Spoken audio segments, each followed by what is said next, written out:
Good morning and a warm welcome to day 2 of this national level symposium, CME Immunology in Health and Diseases.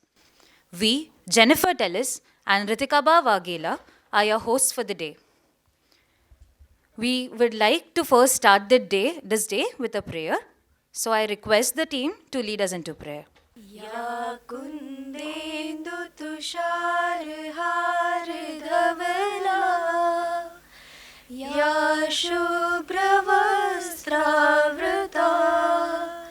या वीणावरदण्डमण्डितकरा या श्वेतपद्मासना या ब्रह्माच्युतशङ्करं प्रभृतिभिः देवैः सदा वन्दिता सा मां पातु Saraswati Bhagwati निःशेषजाड्यापहा.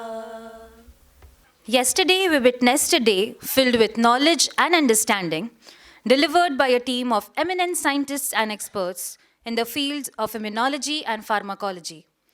Let's keep this streak going as we proceed with today's sessions. Our first session of the day will be moderated by Dr. Raghavan Varadarajan, professor from Indian Institute of Science, Bangalore.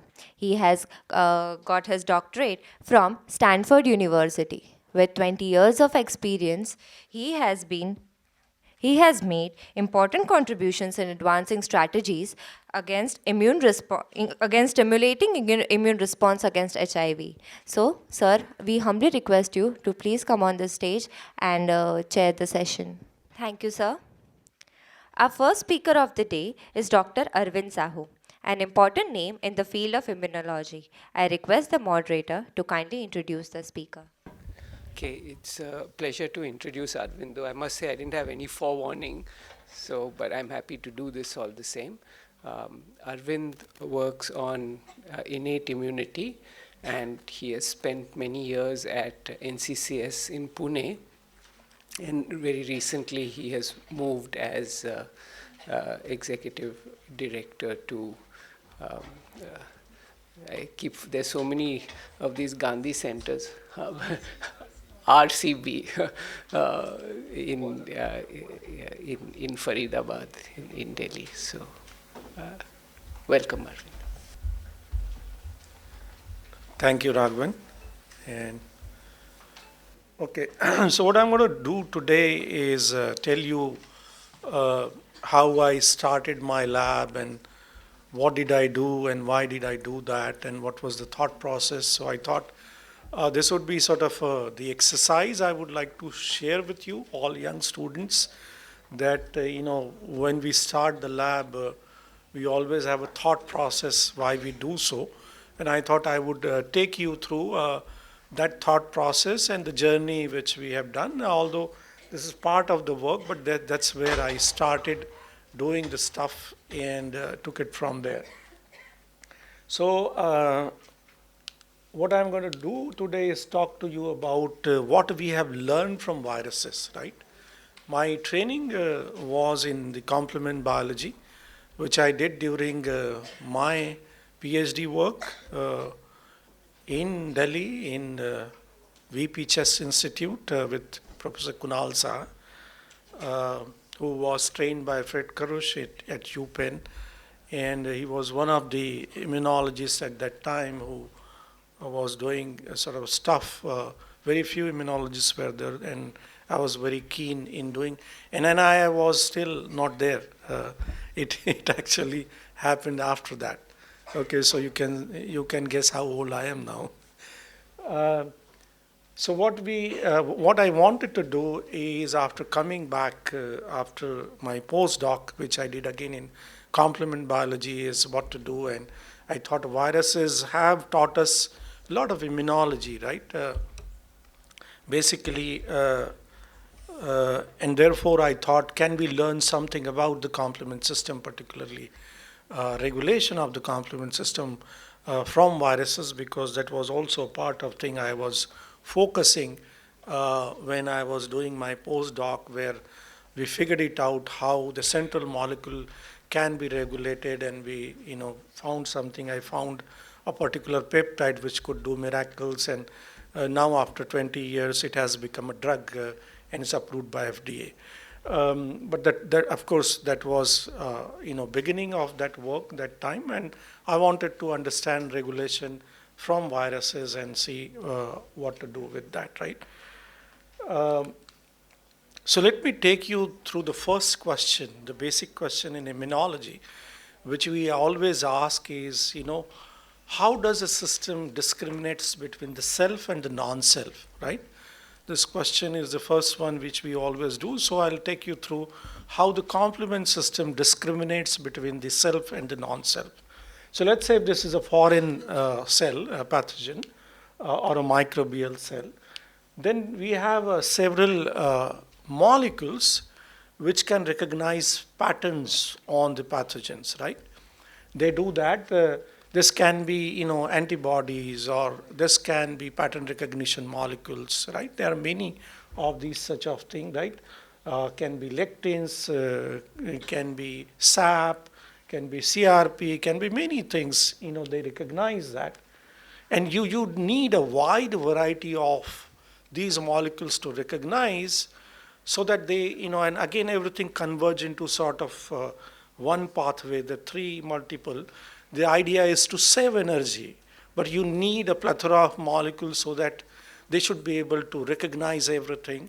And the complement system has one unique mechanism where it can recognize the pathogen even when there is no such molecules that exist. We'll not get into that, and that's very unique to complement.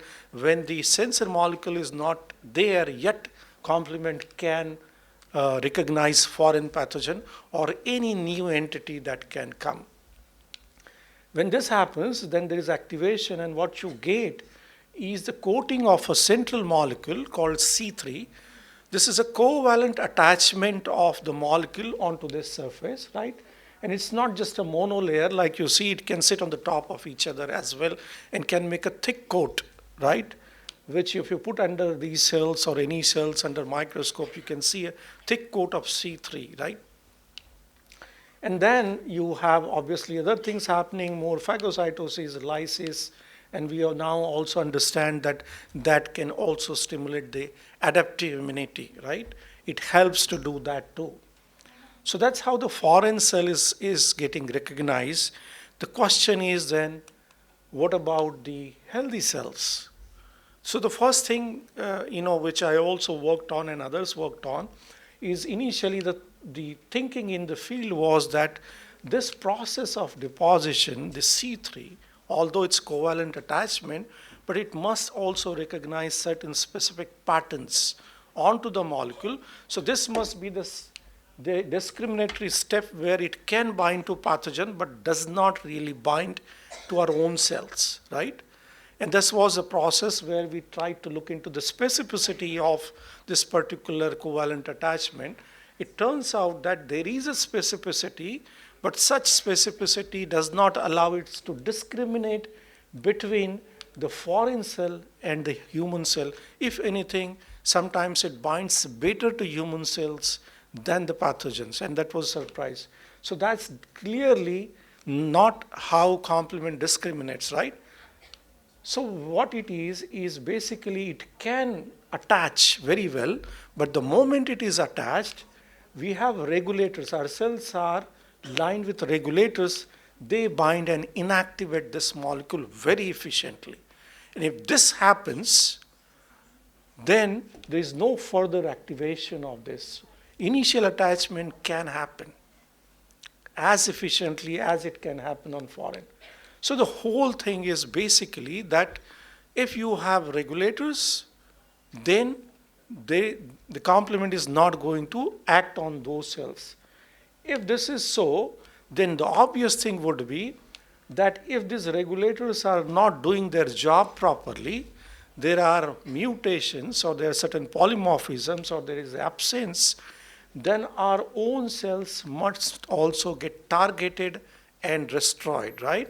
And this is what happens. You get a whole lot of diseases when there is a overactivation. So when the expression is not happening very well, or there is a mutation, the proteins are not working well, then you have, right? And then there are, C3G, kidney disease, or, AUHUS. We have a whole lot of such cases, and, we work together on this with, Vinita is there. And I'm continuing to work with them because now I moved. So we have just started one grant with Arvind Bagga, trying to really understand what to do, and hopefully we'll take it further with international collaborations to really understand. It's a little different. The Indian scenario is a little different, and we had a meeting just for that to see if we can take it further. So what it turns out that the discrimination between the self and the non-self primarily comes from the regulators. If regulators are there, then that entity is protected. Regulators are not there, it gets targeted, right? So if this is so, what about the viruses? Don't they have any protection mechanism, right? So they must have. We know that there is a horizontal gene transfer that can occur, both in viruses and bacteria. So the first thing when I wanted to start the lab, what I asked is that these regulators, they are bead-like structures. They are little beads on a string, right? जैसे माला कहते हैं आप, right? एक bead बना हुआ है, ऐसे structure just looks like that. You put it under EM, you'll see that they are bead-like structures. So and then there is a specific, the motifs, and there are specific disulfide bonds and certain things which are conserved. We ask whether such things are there or not. And clearly we found that in two particular viral families, pox viruses, right, orthopox viruses, from where you get the vaccinia and variola, the smallpox causative agent, and also the herpes like KSHV, right?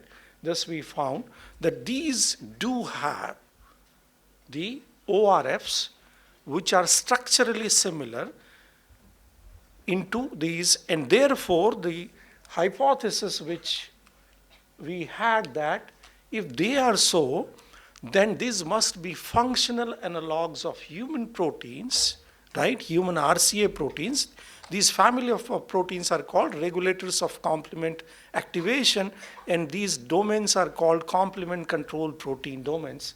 So we hypothesize that they must protect these viruses, right? And they must also be essential for their propagation and survival and pathogenesis. But that was just an immediate kind of hypothesis interest to answer. But our long-term goal was, can we really understand the regulatory principles from these, and will that help us to also understand the regulation per se? Maybe they are working a little bit different than the human proteins, and therefore if you use these as tools to understand complement regulation, it may teach us something a little bit more than what others were doing using human complement regulators. And this was still undergoing, right? Others were working on human regulators. We didn't want to compete with them, and we thought maybe viruses can teach us something a little different and than the human proteins, okay? So the first thing we did is, we wanted to ask whether these are really functional homologs, right? Are they capable of inhibiting the complement? There's a very simple assay, age-old assay, right? And what we do is that you take RBCs, right? You sensitize them, you put the antibodies there, and you can activate the complement, and that would get lysed. It's a simple assay, right? Very easy. Now, if you add any inhibitor, regulator onto that, it would block that, and if it blocks that, there won't be any lysis. It's a simple assay, just throw in and do it and ask the question whether it has any regulatory potential or not. The answer was yes, and they were different, right? So this KSHV protein, we named that as a Kaposica okay, that's not my idea. That was the first author who did that. And then definitely, clearly, it had the ability to inhibit the complement like human complement regulators, and so is the VCP and all the other protein sites. So both pox and herpes viruses had this ability. So the next question was, what about the mechanism? How do they do it, right? So there are two mechanisms. One is called decay accelerating factor. So the central enzyme in the complement system is called C3 convertase. It has two subunits, right? It has a non-catalytic subunit and a catalytic subunit. And these are non-covalently linked, so it can be C3bBb for one pathway or C4bC2A in another pathway. And the job of that is to cleave C3. C3 is the molecule which I was telling, central molecule that coats, right? So its job, this enzyme's job is to coat so that it gets cleaved, gets attached, forms a coat, and all the effector mechanisms from further on starts only after the cleavage. So this is the central enzyme. So what these regulators do, that they bind to this and they dissociate this, okay? So this is simply dissociating this, and it, or in other words, decaying the enzyme, and therefore it's called decay acceleration. This can happen physiologically, naturally also, but what they do is that they just decrease the half-life of this, right? And when that happens, this is called the decay. What they also do is that they bind and then recruit another protease, okay, called factor I. And what it does, it clips this protein.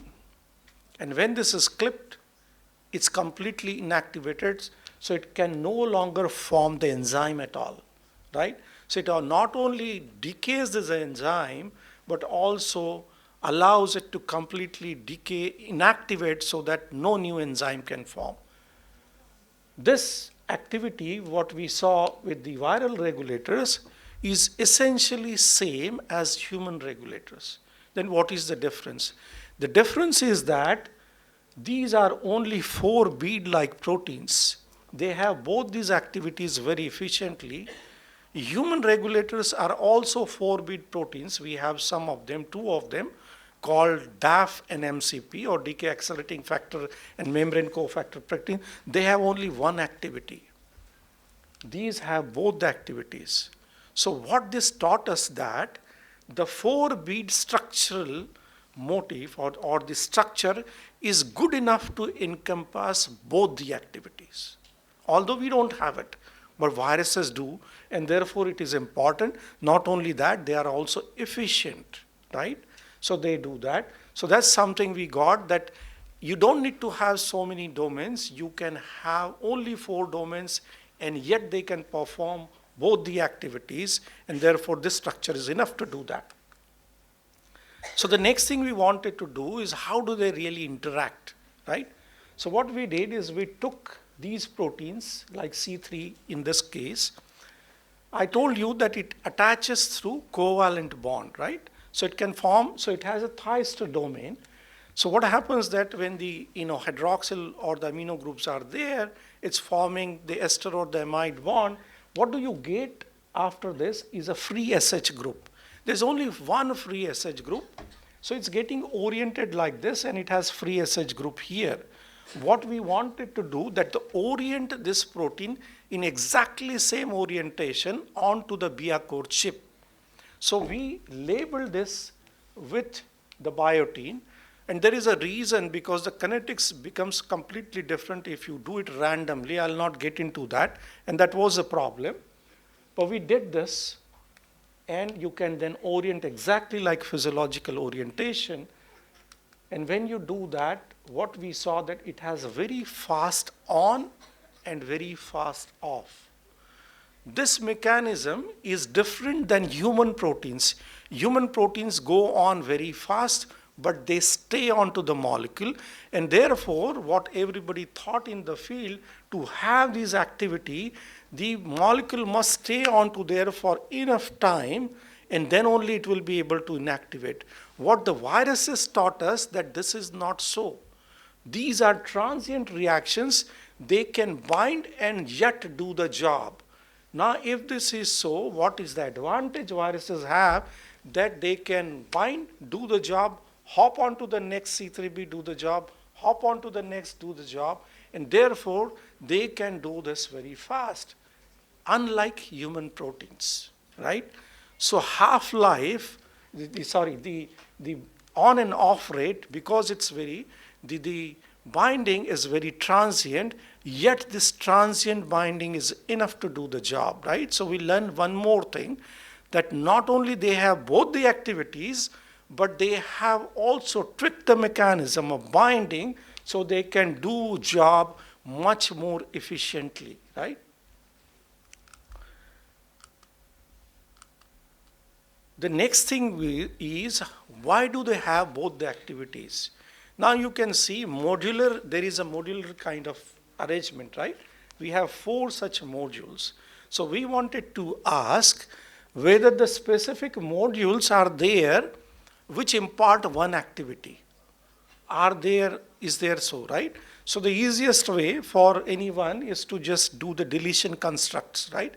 You can make truncations and you can make, for example, 1 to 4, you say 1 to 3, okay, or 1 to 2, 2 to 3, 3 to 4, or this way.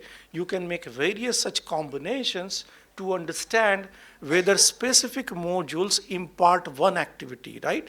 And we wanted to also understand whether this is conserved throughout in both pox and herpes. Is this a common mechanism? When we did that, we found out that yes, the decay activity is imparted by these first 2 domains, and the cofactor activity is primarily imparted by these 2 and 3. And the 4th domain is important for binding, although all of them bind, but the 4th one is merely there. Now, once we figured it out, we wanted to ask this question again to make sure that this is just a deletion. Can we make chimeras out of this and yet have this activity? In other words, if we make chimeras, can we make molecule with only one activity, right? So here it told us 1 to 2 is for decay and 2 to 3 is for the cofactor. Now I told you humans also have proteins which are 4 domain structures, but one of them has only decay activity and another one has only this cofactor activity, right? So can we swap the similar domains and make a molecule with one activity, and that will also teach us which domains are important, right? So it will give us can we swap this? And if you swap differently, whether we get, right? So when we did that, we found no, you have to, okay, one answer was yes, again 1 to 2 is for decay, 2 to 4 for the cofactor. They must be arranged in this sequence only, and you can't randomly swap and still get the activity, okay? So it taught us those things which we could not get the answer by doing mutations, right? It must be arranged like this. So having understood this, right, so again it gave us the same answer, but it gave some additional information. The next thing we wanted is, we wanted to understand if there is a specific charge distribution on these molecules, right? So we collaborated with the University of California. There's a good friend of mine, Dimitri Morikis, and he is good in doing all this modeling. What he was looking at the particularly electrostatic potential which is there on this molecule, is it conserved, right? What we found that the domain 1 is quite positive, right? And domain 3 is negative. And this is not just conserved in this, but also in humans, okay? So that was interesting, which he did, and he looked into humans. So then he made various models where we could play with the electrostatic potential of the molecule, but by altering very few residues, 2 or 3 residues. We didn't make too many mutations. So the idea was not to make too many mutations, yet change so he made hundreds of models and came up with this. And the answer we got that the positive electrostatic potential on the first one is very critical, and so is on the linkers, okay? And if you modulate this, you don't get. So the hypothesis we had is that if you have a binding, it must get directed through the N-terminus, right? It gets directed, so this is kind of first step of binding, then it goes around and binds tightly, right? So that's the kind of model we proposed based on these findings. The next thing we wanted to understand is, this is interesting. You all know the variola protein, right? This is the one which caused the smallpox and caused havoc, right? We had recently COVID, right? Problem. So now you can relate and understand what would have been the stuff that time. The vaccinia is the virus which was used as a vaccine to eradicate the smallpox, right? So these are interesting two examples. Variola is a human-specific virus. And the vaccinia, which was used, what happened that during mass vaccination, it went into domestic animals and in cattle, and we have a subspecies of vaccinia in India called buffalo pox virus, which still we have outbreaks, and also in Brazil, there are outbreaks in this, right? So this protein of variola, which has a regulator called spice, was characterized by someone else, and they gave that name. And the VCP, right, for the vaccinia. Interestingly, both of them differ only in 11 amino acids. So the hypothesis we had that, is that responsible? Maybe if these are the immunomodulatory proteins, they must function in a species-specific manner. Because this is going in cattle and this is going in human. Is that so, right? Can you trick the specificity? So we made all these 11 mutations in both the proteins to swap to understand whether there's a specificity. And you can see clearly when we characterize this, there was. Spice is more human specific. This is human complement. VCP is not, and vice versa. You take calf, VCP is good, right? Where is the specificity? Just the charge. You have positively charged residues that provides the human specificity. You have negatively charged residues that provides the bovine specificity. You can swap in any protein these. You can take this and swap, and you can take this and swap. That changes the specificity, right? And this is because these residues interact with the protease factor I. So the next thing is, where does this specificity come from? So it does not come from interacting with the C3b, but it comes from interacting with the factor I. And you can use human and bovine factor I and show the specificity in vitro assays, right? So this is very interesting, which again the lesson taught by viruses. You can play with only 2-3 residues and you can completely change the specificity, right? Very interesting. Then we wanted to go further and ask the question, if you have these regulatory, how does it really work, right? What is important? So we found these proteins, when they go regulator, they bind to both the one protein C3b, which it inactivates, and also the factor I, it interacts with both. What does it do? When it does this, it basically, there is one particular domain, these are Mg domains. And this particularly, this structure of C3b solved by Pete Gross's group, he calls it is a structure of puppet with a puppeteer, right? So here's a puppet, and you can imagine a head, body, hand, and this is the puppet, right? This one is completely flexible. What these proteins do is they bridge this, they hold it because protease must cleave here. So they do two things. They bind to this, they hold this. This bridging is very critical.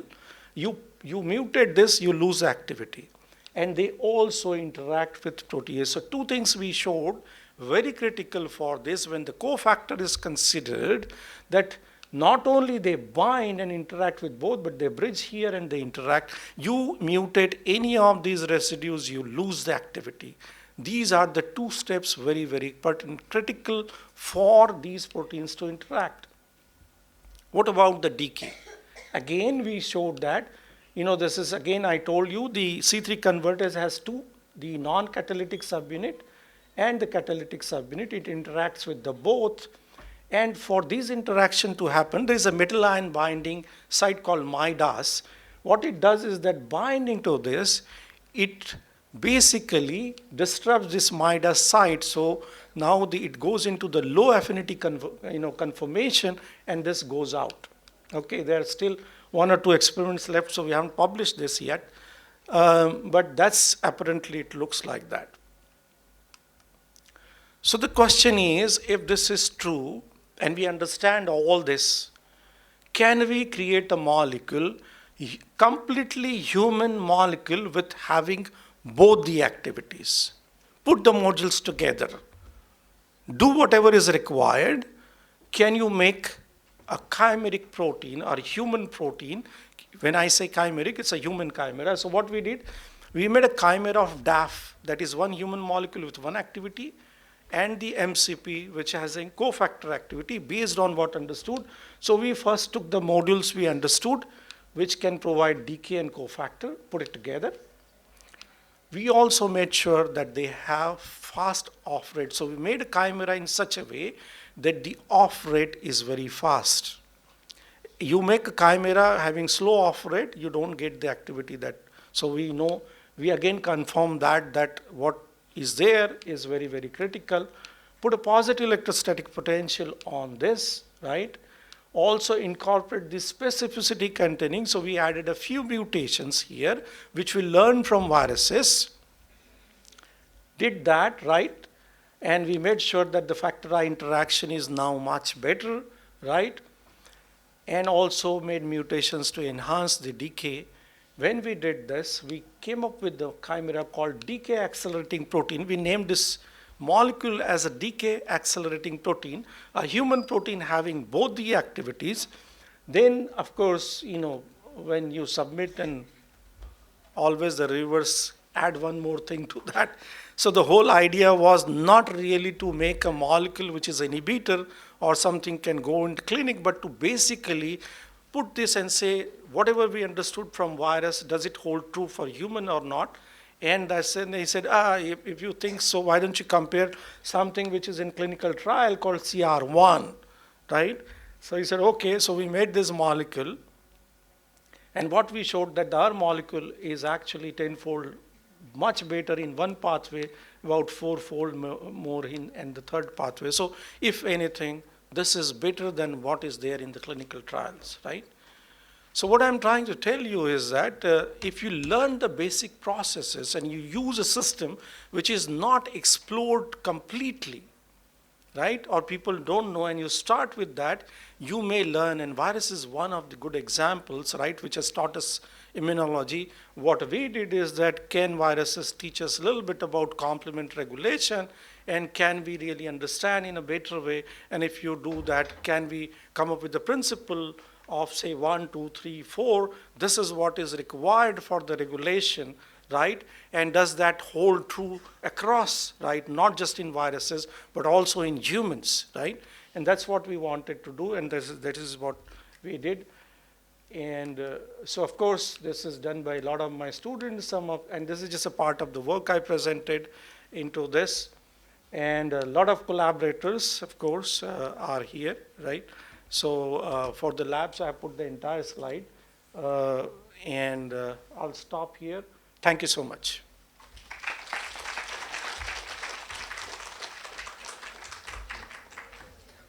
So many thanks, Arvind, for a very clear and talk, and also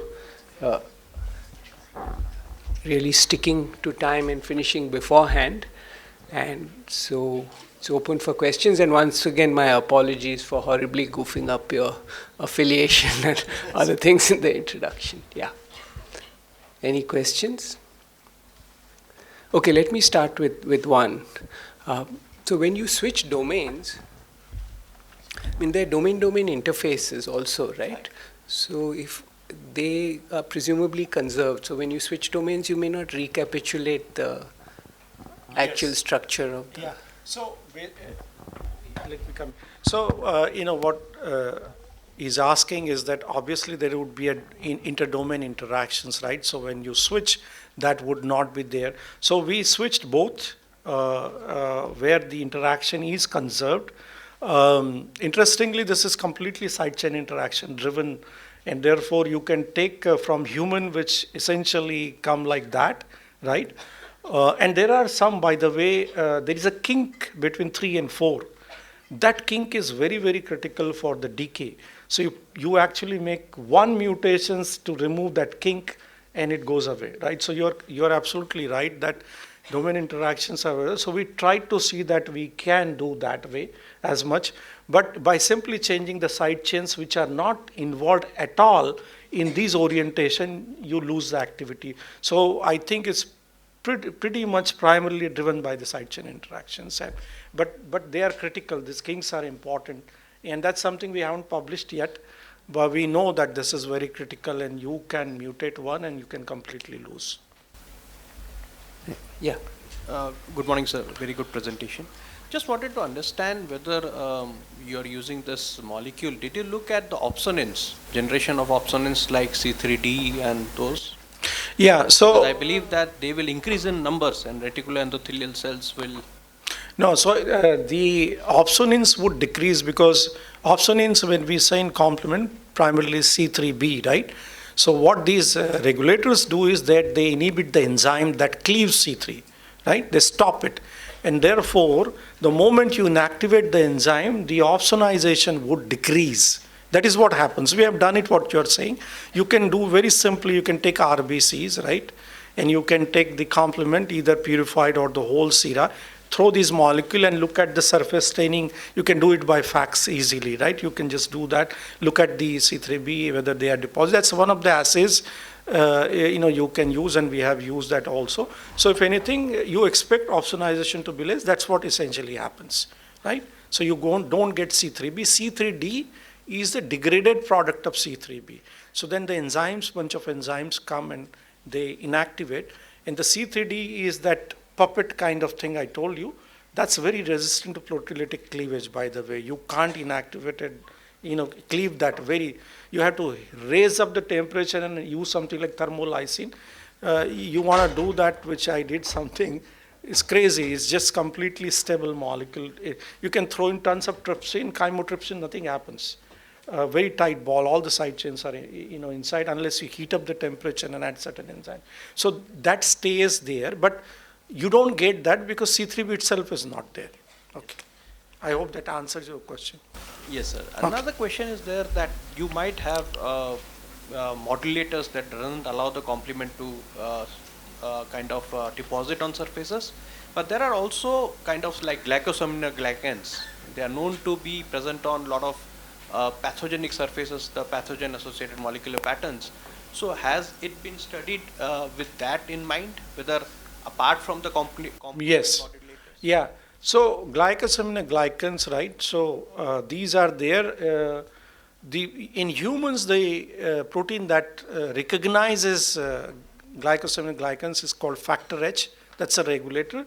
The C terminus of that actually sits on that, and then it regulates, and that's very, very critical for protecting, damage in kidney.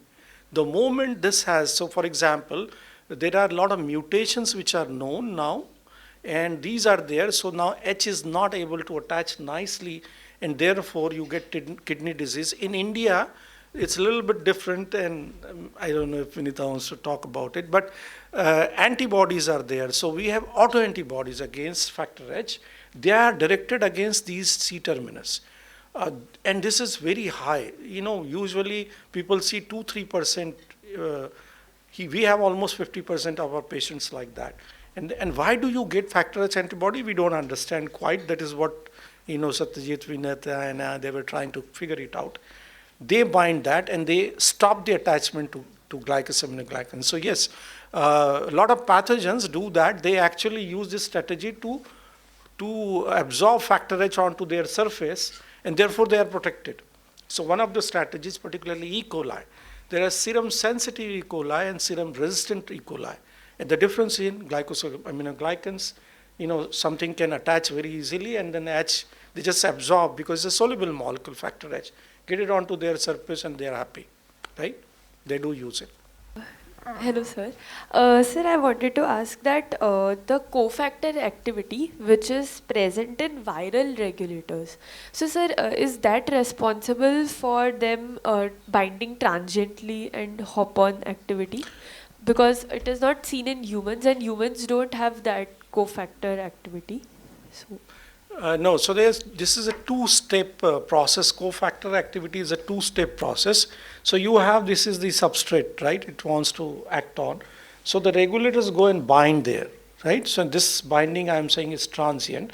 And then it recruits a protease that cleaves, right?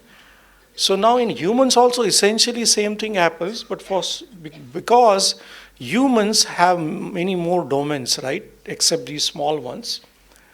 What happens that they bind little tighter, right? But then we have plethora of molecules in humans to protect us, right? It's not only one or two molecules. You have soluble, you have surface bound, you have. In virus, there is, the genome size is limited, right? So virus, if they want to survive, the ones which are doing good job will only survive in nature, right? So the ones which are survive have this very transient binding, right? And this mechanism is there. Okay, so in humans, do we have transient in nature? Now we know some of them do have transient. It was not known that. So for example, the DAF is very transient in nature. Okay, it's a surface associated though not soluble like human. Okay, and there is some difference in the way the regulators work in this, but I thought if I make too complicated, it will be difficult. But there are subtle changes in viruses and humans, and we are still working on that. That has also taught us how factor H works. But I'll not get into that. Maybe that's the next myth story I would like to present, is how factor H works and how viral regulators work. so another question was there viruses are having these complement regulators. So maybe humans have got these complement regulators evolutionarily or by the infection of viruses. Like there may be some relation between. Yeah, so the theory is that there is one ancestral. All these proteins, there is a gene duplication. That's how you get the domains, right? So this is sort of a horizontal gene transfer from the host to the virus. Virus have picked up a lot of things, not only these regulators, but you have cytokines, you have many more things which they have picked up. And this is easy when the genome size is much bigger, right? Yes. So for example, both pox and herpes have large genome size. Therefore, it's easy, right? Because they have a set of genes in the central region, which is very important for replication. They're flanking. These are the ones which are on flanking herpes and virus. So they can pick up. So this is from the host to the virus, right? Yes. But then it must have got modified as the virus mutated, right? And viruses do mutate. It's a general, people believe that RNA viruses, because of the errors, they change a lot. And DNA viruses are very stable, but that's not the case. In pox, they have used in 10 cycles, the pox can change in 10 replication cycles. Okay. Thank you. Provided there is a pressure, selection pressure. So if you put selection pressure, then it can change even in 10 cycles. People have shown beautiful story. In cell it has come. So it's called accordion, how they change, they duplicate the genes and then they make mutation that gets shrunk. Very nice story. If you are interested, read it. Thank you, sir.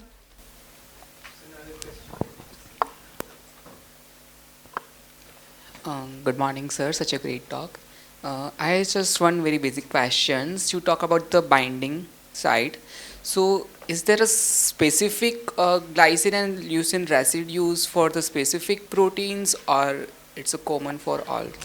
Yeah. So I guess you are asking whether they're conserved in a collinear positions, and many of them are, yes.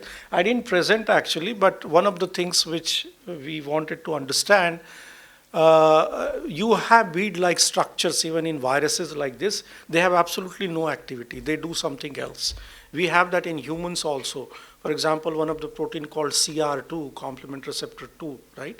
It has CCP, it doesn't do anything, right? So we wanted to ask in silico, can you differentiate between something which is regulatory versus non-regulatory, and is there a difference? We found there are motifs, 5 motifs, right? These motifs are there only in regulator. In a particular spatial conservation is there, right? They're exactly in the same, including the linkers, which I showed you are very critical. And these are there, you get the activity. So there is one protein called CR1 where there is a 7 domains repeat, right? And the last 7 repeat doesn't have the activity. One of the motif was absent. So what we did is we tried to put this motif back and ask the question, if this is really giving the activity, the answer is yes. So do they have not only residues, they have motifs, which are very critical, right? So I didn't present that. I deleted certain slides so that to make it a little more simple. But are there? Yes, there are residues which are conserved in collinear. The charge which I showed you with the factor I, they are conserved exactly at the same place in humans and viruses. So, sir, if we can mutate it in vitro, so it can helps to do some treatment for those specific pathogens or not? Say that again. If we can mutate it, the specific residues of the motif, it can helps in the treatment per se, like the complement system. Yeah, so if you make like, regulator like this, which you make specific, maybe you can use it in pathological condition to inhibit complement, right? That can be there, but that's not my primary interest to do that. I like to do a little more basic biology, but it's out there. Someone wants to take it further, can do it, right? But you're right. One can do that and take it further. For example, like CR1, they are trying to get it into clinic. One can think of this all human protein, take it into clinic. But then, of course, the half-life of our protein is 5 minutes. So the first thing you'll have to do is increase the half-life. But you can do pegylate it, and there are ways to do it, which we did it for the peptide. And if we can do it for peptide, you can certainly do it for the protein, right? But that's not where we are focusing it on. But you can do that. You're correct. Okay, sir. Thank you so much. Good morning, Dr. Sahu. Such an inspiring talk. I just wanted to know if we are using the 2 different domains from viral and human combination. Was there any rejection provided by human tissues? We have not done that. We have not made, because what we were trying to basically understand how viruses work. And therefore, the idea was not to put it into any of the humans or for that matter, put it into mouse, right? Which we did. But can you make different molecules in the virus? Yes, we can do. We have made. So now we are making a molecule with one activity and putting it to virus. We know how to put it. And we want to infect and ask in vivo which activity is. So if you remove this protein and do the in vivo study, the lesions are attenuated. I didn't show you that, but if you put it on rabbit back, you will see that it's attenuated lesion, typical pock-like lesion. Or if you do intranasal infection, the lethality is increased. Now we're trying to understand with one activity what happens, right? So that's, but what you're asking is in humans whether we did, no, that's not the area we are getting into that, yeah. But you are expected to get antibody response if you make chimera. It's a bad idea to make viral and this and put it into human. You will generate immune response and it will get cleared. Unless you're thinking about very acute situation for few days, within 7 days, and you just want to treat it, right? Somebody going through the bypass, let's say, right, where you have shunt, where complement activation, put it for that time period, that probably would be okay. Anything further than that doesn't make any sense, right? You'll generate a response against it. Sir, you talked about the swapping of domains in the humans. And if we are swapping the domains, so you said that the sequence has to remain the same, like 1, 2, in the order 1, 2, 3, 4. So will that still remain intact? After even swapping of the domains, will the sequence be same, it will be conserved? Yeah, you take that region, you don't change it, you don't model it. So this is a chimera in vitro you are putting, right? So you can, when you do this swapping thing, you essentially take this region and put it like that, and then make it. So you can make it, of course, you have to validate by sequencing, making sure that you have not changed anything. But yeah, but you are not purposely not mutating anything unless you want, which we did. Certain places we did mutate, right? But those are those you take. So you can make whatever you want, right? You can essentially synthesize the whole gene now, take bunch of oligos overlapping, make it and make the entire thing you want, completely synthetic, right? Which was the idea that we had is, can we take these motifs and completely make synthetic and make the regulator, right? We haven't done that yet, but you can do whatever. It's just in vitro, you can, it allows you put and make sequence you want. Sir, are there any known bacterial or viral proteins that inhibit the C5 convertase or the assembly of the membrane attack complex? Yes, yes. They are very interesting both from parasites and bacteria. There are specific proteins which bind, they are different. Even viral proteins are there. For example, I just talked about these, right? But what about RNA viruses? They have completely different mechanisms, right? So they do have, and the ones which you are saying, yes, both bacteria and parasites have specific proteins identified which block C5, and some of them people are now working heavily, and even the structures are available, exactly where they bind, okay? Yeah. Okay, thanks a lot, Okay. Arvind, for a very interesting talk. Thank you, sir, for the wonderful talk. I request Dr. Raghavan to present a token of appreciation to Dr. Arvind.